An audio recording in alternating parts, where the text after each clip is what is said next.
Man, what's up, guys? Hey, we are in week 2 of our series on the church, and tonight we're going to be in several different passages in the Bible, but the first one's going to be in Luke chapter 9. If you have a Bible, I invite you to grab it, or on your mobile device, go there. Luke chapter 9 is where we're going to begin, and I'm going to be flying through several scriptures for time's sake tonight, but to set up kind of where we're going, whenever I was in middle school, when I was in 7th grade, I was on the Bussy Owlets was the team. Not a very threatening name, but we were undefeated. And so we went undefeated our 7th grade year. We were having another undefeated year in our 8th grade year. This is where like my athletic prowess peaks, so y'all go with me. And there was another team, actually, that they were also undefeated 7th grade year, and we didn't play them that year, but 8th grade year, they were undefeated as well, and we were going to play them, and about 3/4 into the season, we play Schrady Middle School, and so, man, we kick off the ball, and I was like, we had, like, the pregame huddle. We're like, guys, we're unstoppable. We haven't been stopped in, like, a year and a half. We've got this, and we kick off the ball into them, and I'm on defense, so I go out. I'm a defensive end. Tackles lined up in front of me, and after the first play, as they hike the ball, I just explode into this guy, and I knock him on his back. And at this point, that I look down, I like help him up, and I'm like, I'm your daddy, and that's like that moment. I was like, I own you tonight. Well, here's the thing. What happened was that's the last successful thing I did that game. So they had a running back, and the running back was like the size of LeBron James as a running back. I remember the guy dragging me as I was like, please stop, please. And man, we ended up losing so bad. We actually lost 30-0 that game.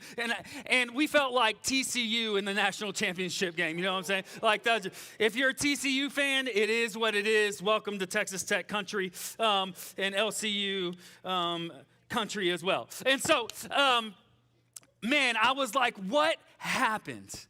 We were unstoppable, and we just got it handed to us. And maybe you're going, okay, how does that connect? Well, last week, for those that weren't here and San Mageddon kept you from coming to our service last week, it's on the app.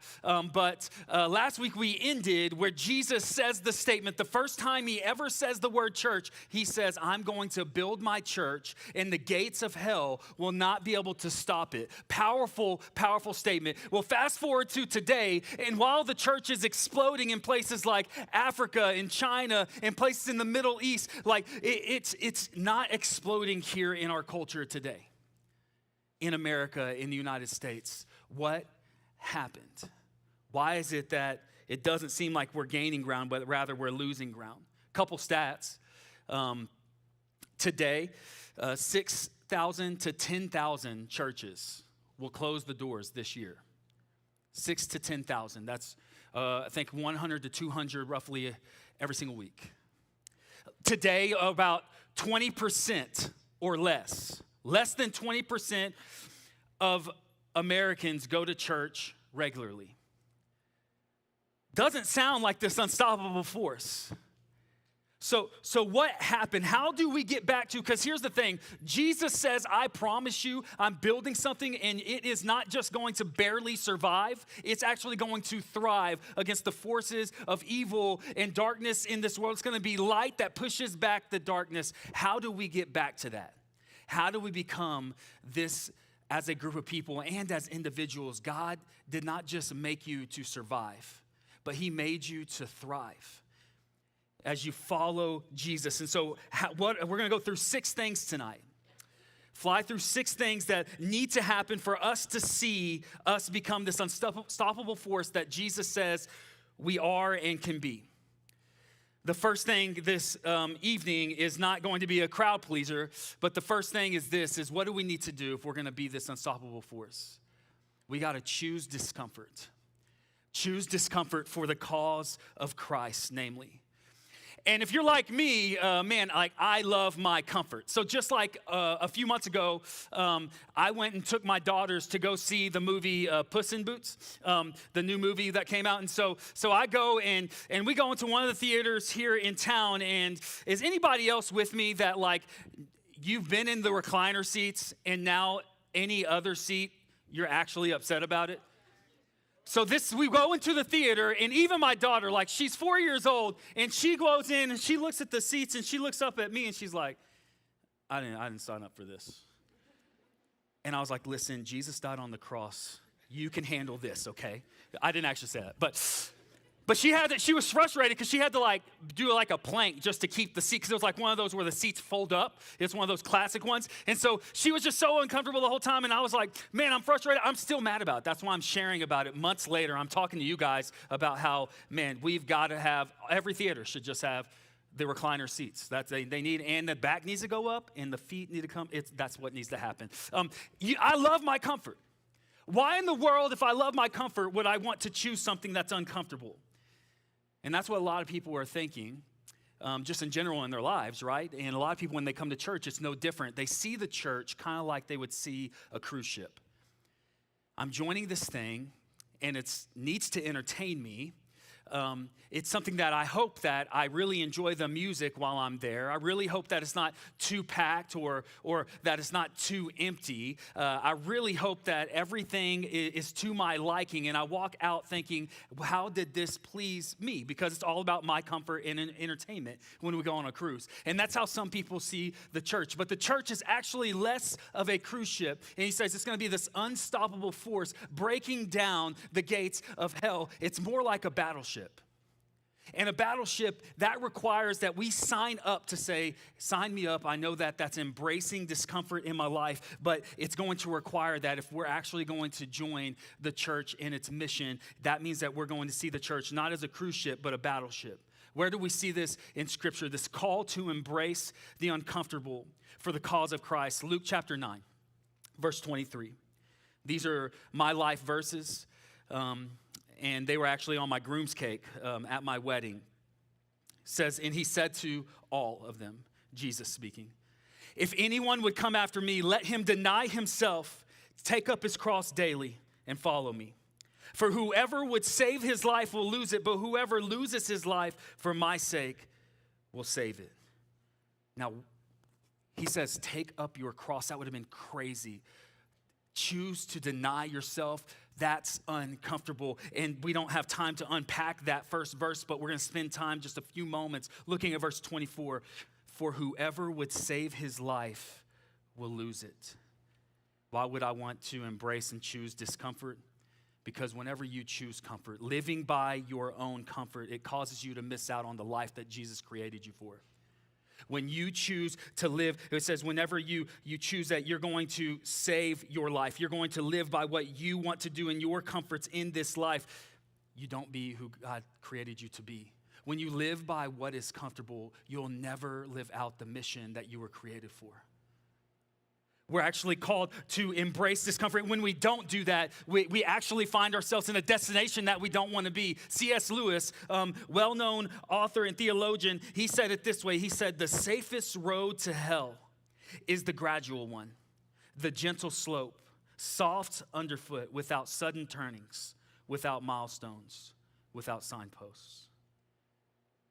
Living just by what's comfortable, you end up arriving at a place that you didn't want to be, is what he's trying to communicate there. But on the other side of the aisle, he says, but whoever loses his life for my sake will save it. That there's this paradox in the Christian faith. He says, listen, you want to find life? Lose your life. It's by losing your life that you find the life that you always desired to begin with. It's this unique thing that Jesus says here, and man, I find so much comfort in it as I say, Jesus, I found this to be true as I followed you. Hasn't all been easy, but I found it to be true. And you go, why would I embrace discomfort?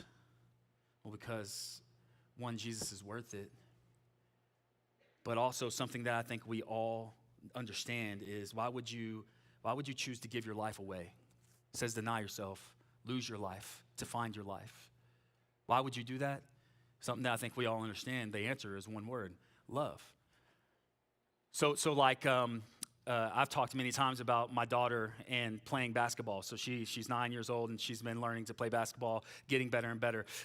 But she went from an 8-foot goal, because she's now in 3rd grade, to a 10-foot goal, and which means that all of them miss all their shots all the time. Okay, and so we were watching the game, and I just gotta tell you, like I would have never, like growing up, I was never like, you know what I want to do on my Saturday?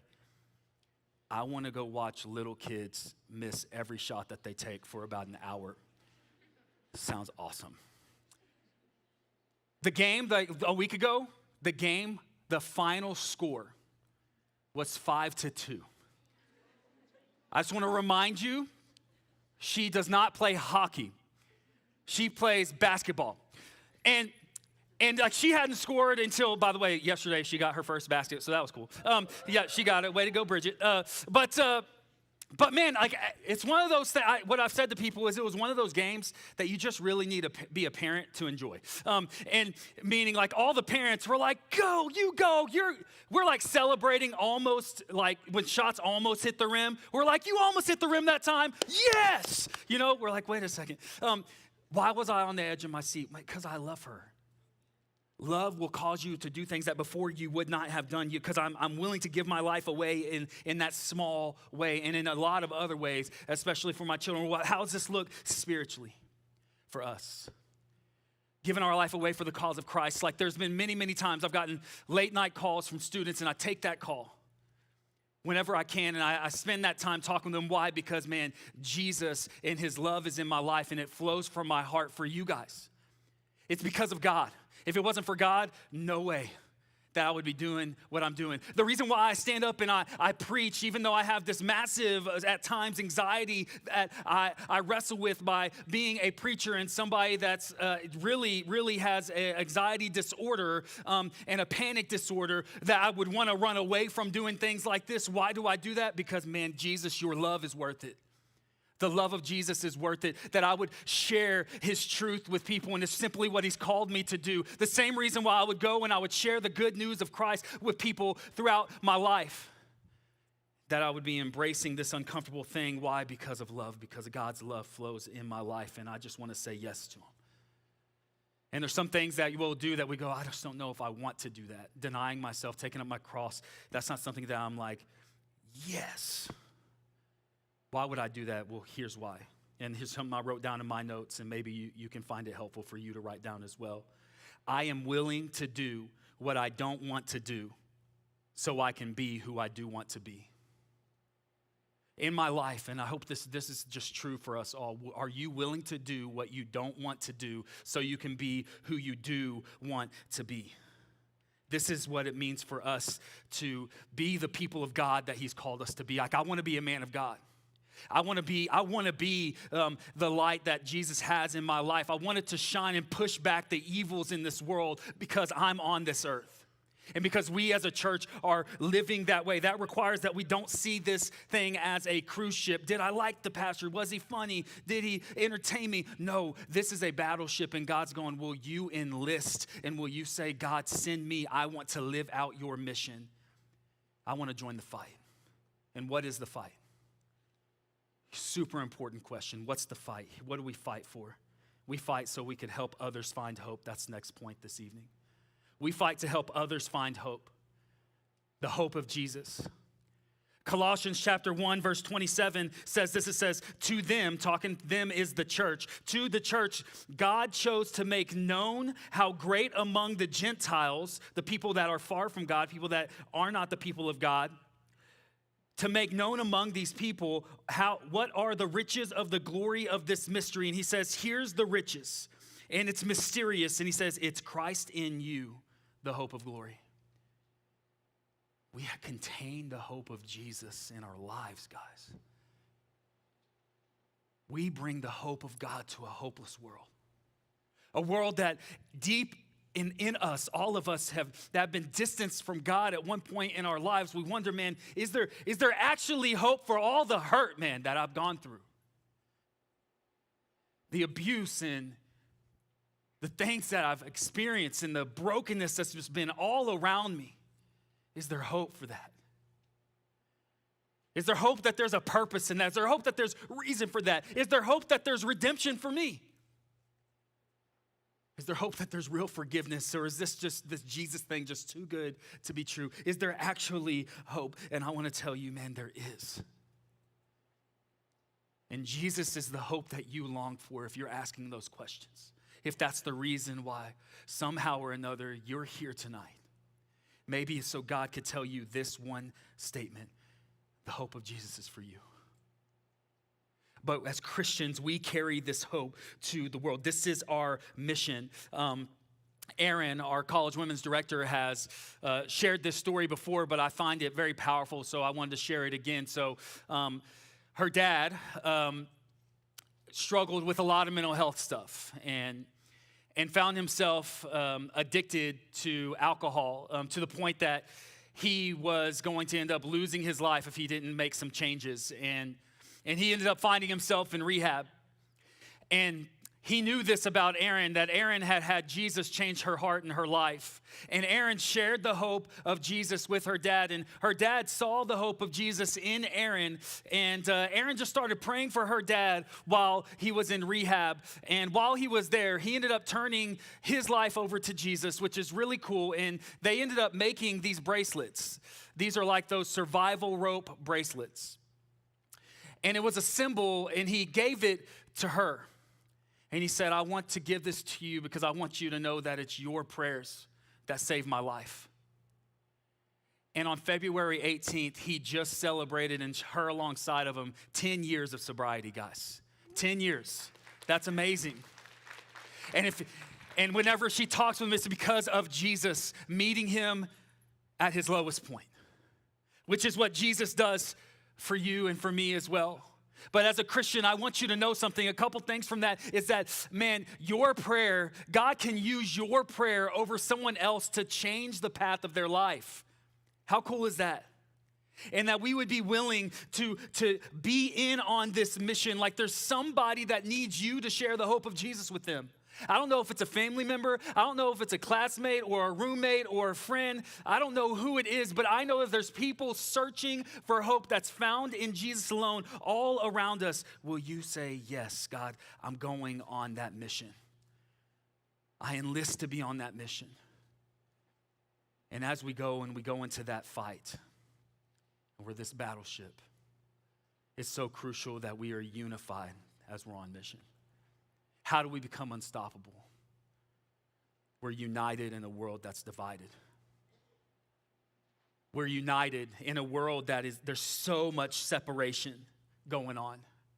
But the church is this group of people that are called by God. And we say yes, and then a family begins to form. Acts chapter 2, the church starts. And in verse 44, after all these people come to know Christ, it says this in verse 44 and 45. It says, and all who believed were together, and they had all things in common. And they were selling their possessions and belongings and distributing to the proceeds to all as any had need. Like, how cool is that? That they came together, they were called out, and they created this togetherness. Like, hey, I am for you, you are for me, and we are together in this. Man, I've seen this play out in so many ways in just my own life. Like, so my daughter, she has pneumonia right now. She's hopefully recovering really well. We'll find out soon. But whenever our small group found out that she has pneumonia, immediately, like that same evening, somebody brought us over, and I mean, like, they laid the whole spread. They were like, hey, you don't worry about cooking tonight. I got you. And man, whoever cooked that food, it was like Jesus hugging my taste buds. It was delish. But they did that because they're like, hey, we're for each other. We're for you. I'm praying over you. Here's a meal. Whenever Tyler found out that his dad has late-stage cancer, our leadership group, we surrounded him, prayed over him, and fasted on behalf of his dad that God would heal him, and we have been for him. And there's been many times in just us as brothers in Christ, as we're really good friends, that he or I will just say, man, I want you to know I'm in your corner. I know you're dealing with this. I know it was a tough day. I'm in your corner. And we're for each other. My family has often done things to give groceries or something to somebody that's struggling. They had all things in common thing. I've seen this play out.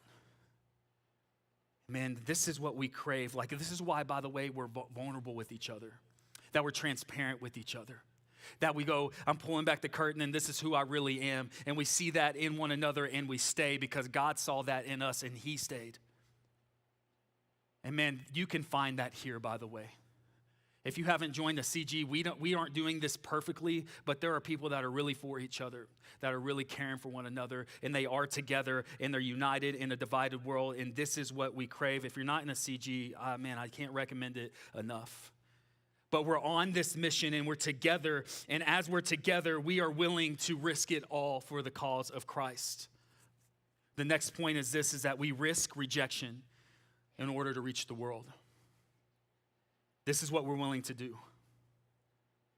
We risk rejection by being different.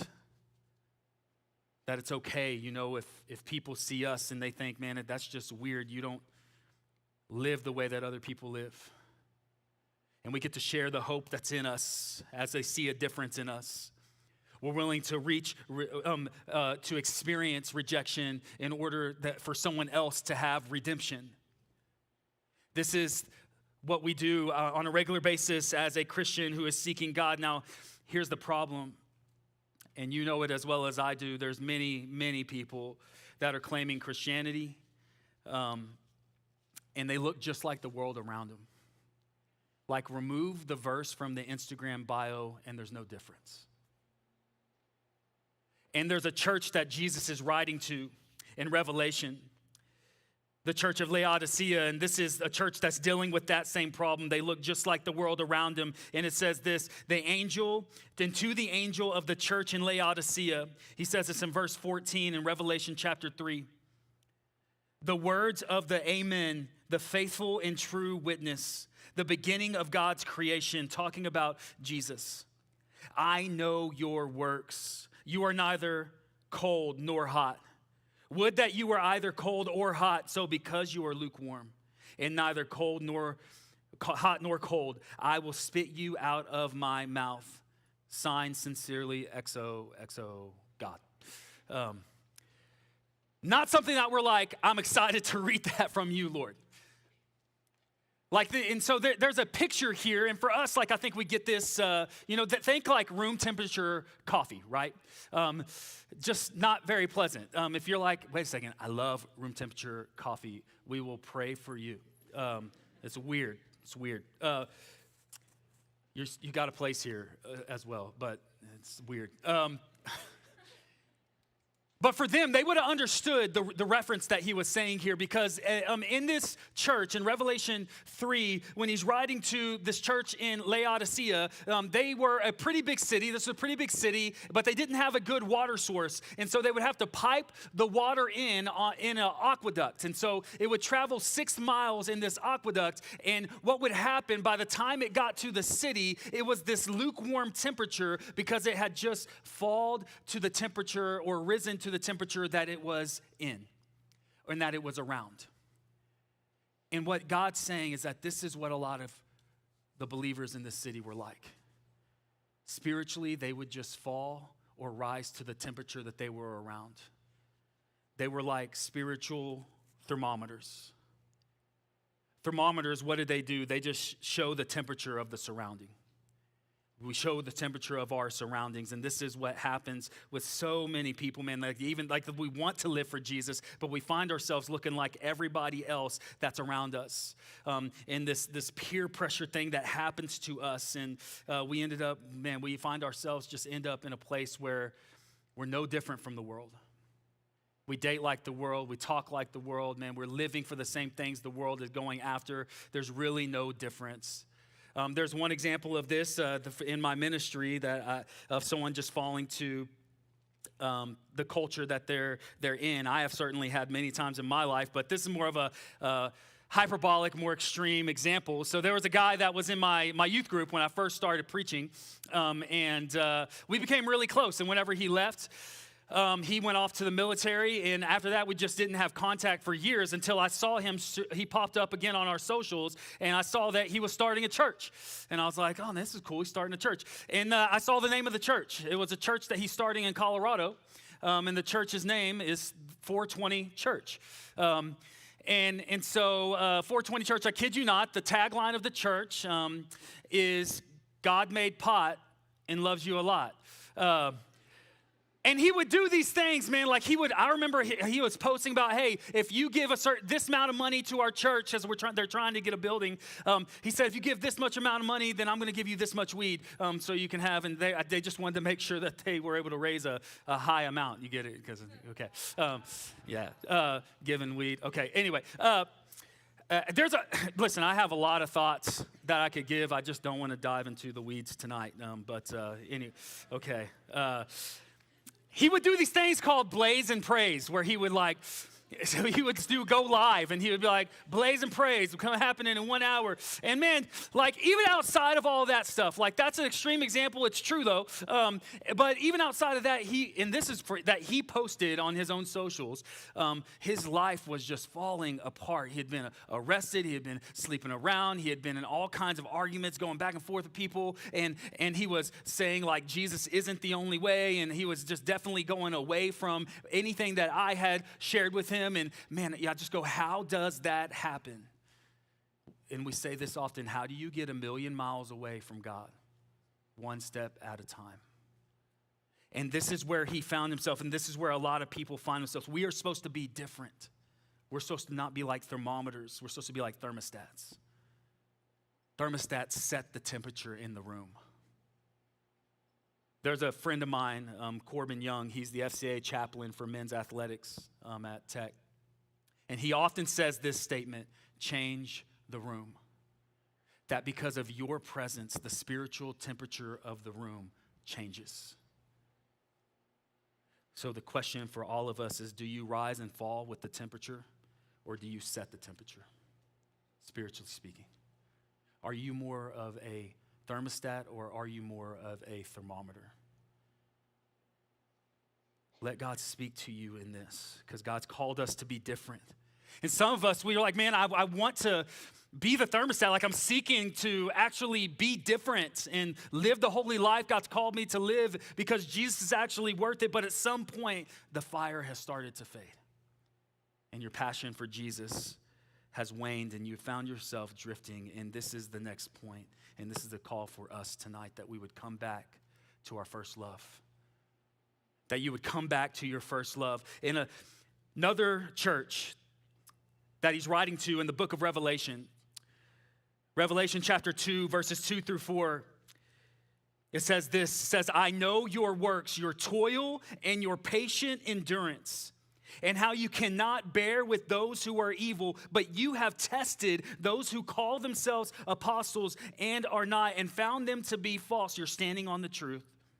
I know that you're enduring patiently, like you're embracing discomfort. You're bearing up for my name's sake. You're saying, Jesus, I'm risking it all for you. And you have not grown weary. You're still going. Man, powerful things. I'm thinking this is super encouraging, and it is. But he says this in verse 4, but I have this against you, that you've abandoned the love that you had at first.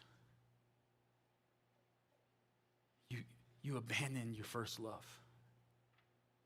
At some point, you began to drift. And how many times have I found myself in this position? Like how many of y'all that you go, man, I have found myself in a place where I'm going somehow, some way again, because of the burdens and the busyness of life, I've drifted again. I'm struggling again. Haven't been meeting with God or talking with God or really thinking about God just because I have so many burdens. There's so much busyness in my life, and it's happened again, man. I can't tell you how many times this has been me. This week on Monday, I was just feeling this unrest in my soul, and I was just going, God, like, what's going on? I was getting prepared to preach this message, and I just stopped and I just went to my journal, and I just asked this question as I laid my heart out to God, said, God, what's going on in my heart? Do I have what it takes?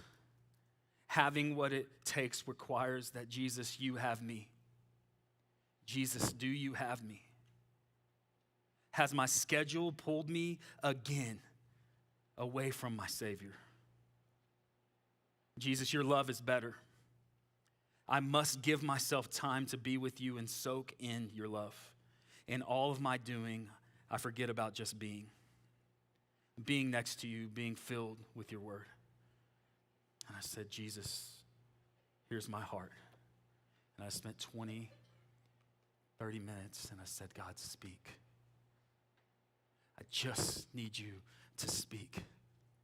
And maybe you're here and you're going, man, I remember the first time that the gospel, man, it just slammed into me in the best way possible. And I was like, Jesus is the love that I've been craving my entire life. Like, Jesus is the joy that is better. Like, I've realized this. And you're going like, I remember just being in awe of God. And I actually wanted to just spend time with Jesus more than I wanted to go get high and drunk and do all the stuff that I used to do, because I found that Jesus is actually better. And man, I think about that.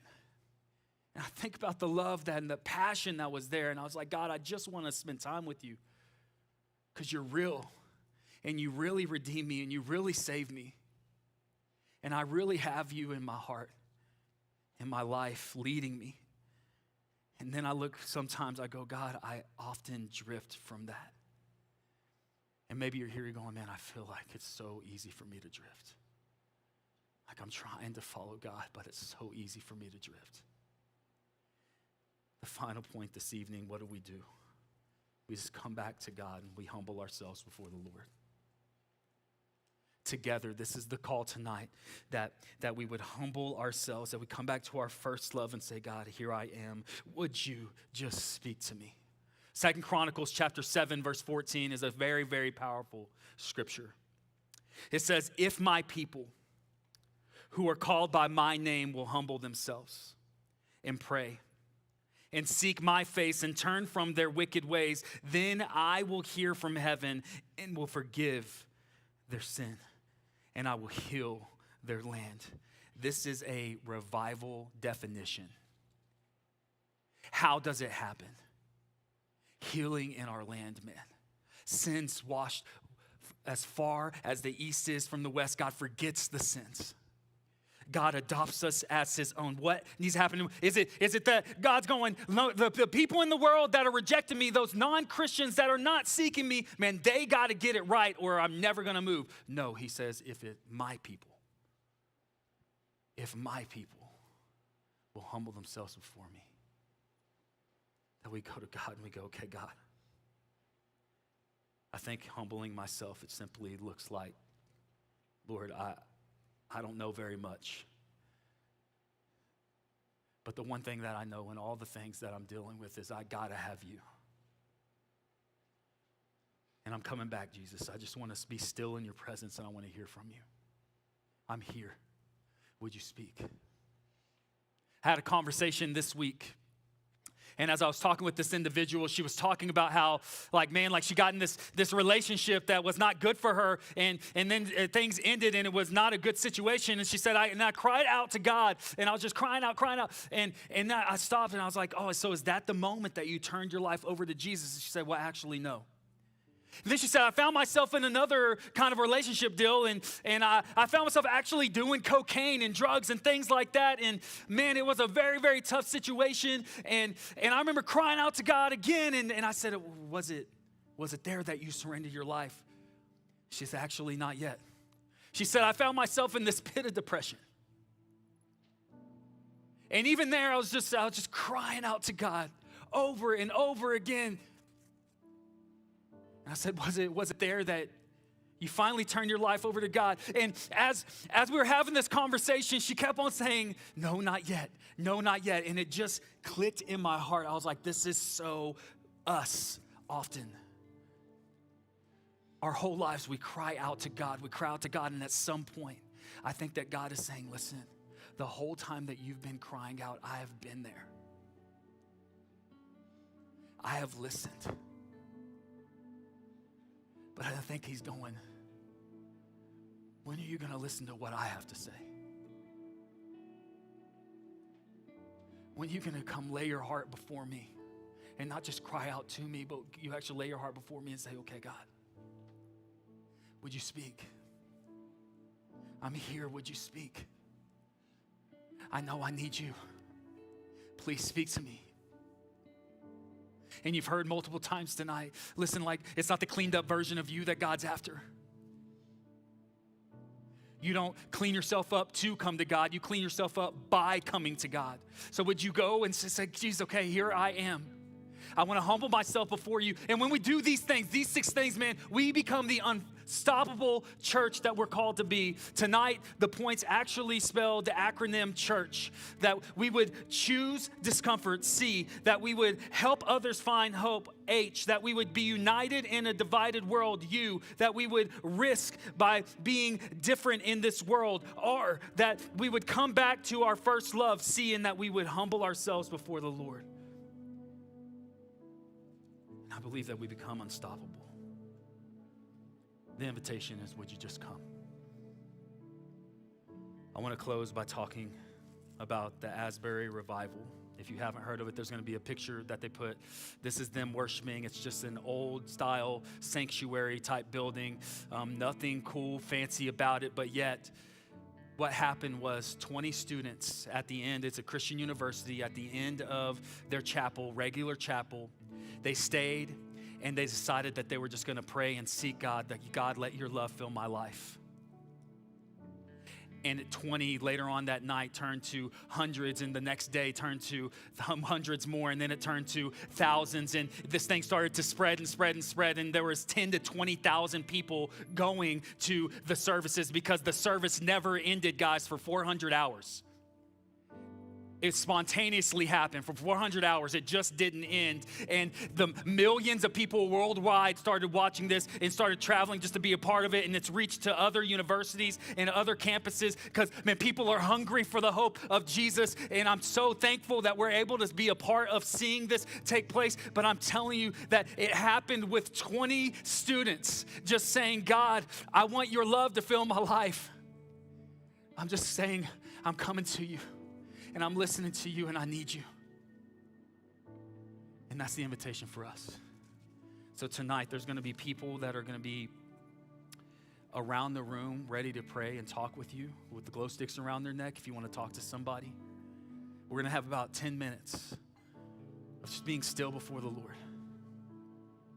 Saying, God, here I am, humbling myself before you. Will you speak? And as we're praying, if you want to come turn this front area, if you just want to come and as a symbol, just bow down to say, God, here I am before you.